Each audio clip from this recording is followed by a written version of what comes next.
محترم سامعین، آج میں آپ کو کاروبار میں ترقی کے لیے ایک آسان عمل کو بتانے جا رہا ہوں۔ وہ عمل انتہائی آسان عمل ہے، بس 1 منٹ میں یہ عمل کرو اور پھر اپنے کاروبار میں ترقی کو دیکھو کہ لوگ بھی حیران رہ جائیں گے۔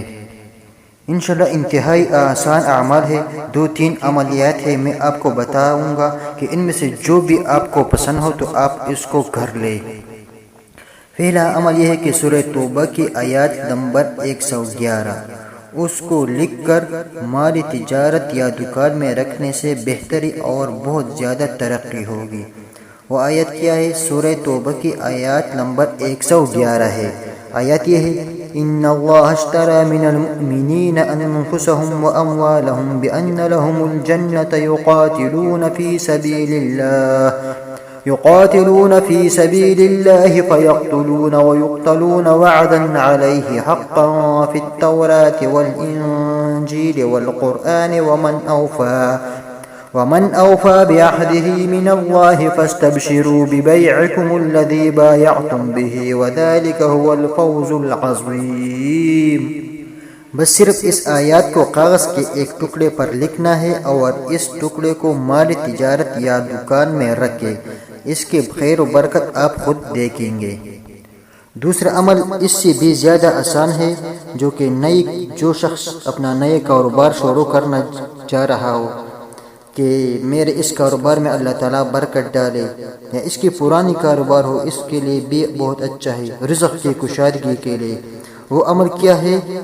وہ پارہ نمبر 21 آیات 26 سورہ لقمان، یعنی سورہ لقمان کی 26 نمبر آیات ہے، اور سورہ لقمان یہ قرآن شریف کی 21واں پارہ میں ہے۔ وہ آیت کیا ہے؟ للہ ما فی السماوات والارض ان اللہ هو الغنی الحمید۔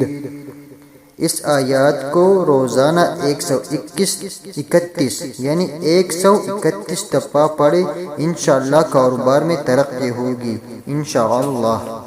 محترم سامعین، ایک تیسرا عمل بھی آپ کو بتانے جا رہا ہوں۔ وہ کیا ہے؟ وہ صرف نئے کاروبار کے لیے ہے، نئی کاروبار والوں کے لیے، یعنی کاروبار کی ابتدا کے وقت اس میں ترقی اور برکت کے لیے اس آیات کو 313 مرتبہ 3 دن تک یا 7 دن تک یا 11 دن تک پڑھے، انشاءاللہ تعالی اللہ تعالی اس نئے کاروبار میں بہت ترقی عطا فرمائے گا، اور وہ اپنے کاروبار کو خود دیکھ کر اس آیات کی خیر اور برکت کو دیکھے گا۔ وہ سورہ مریم کی 24 نمبر آیات ہے، اور سورہ مریم قرآن شریف کے 16ویں پارے میں واقع ہے۔ وہ آیات یہ ہے، وَهُزِّي إِلَيْكِ بِجِذْعِ النَّخْلَةِ تُسَاقِطْ عَلَيْكِ رُطَبًا جَنِيًّا فَكُلِي وَاشْرَبِي وَقَرِّي عَيْنًا۔ جو شخص نئے کاروبار شروع کرنے کا ارادہ رکھتا ہو تو اس کے چاہیے کہ اس آیات کو 313 مرتبہ 3 دن تک یا 7 دن تک یا 11 دن تک پڑھے، انشاءاللہ تعالی بہت ترقی ہوگی۔ جزاک اللہ۔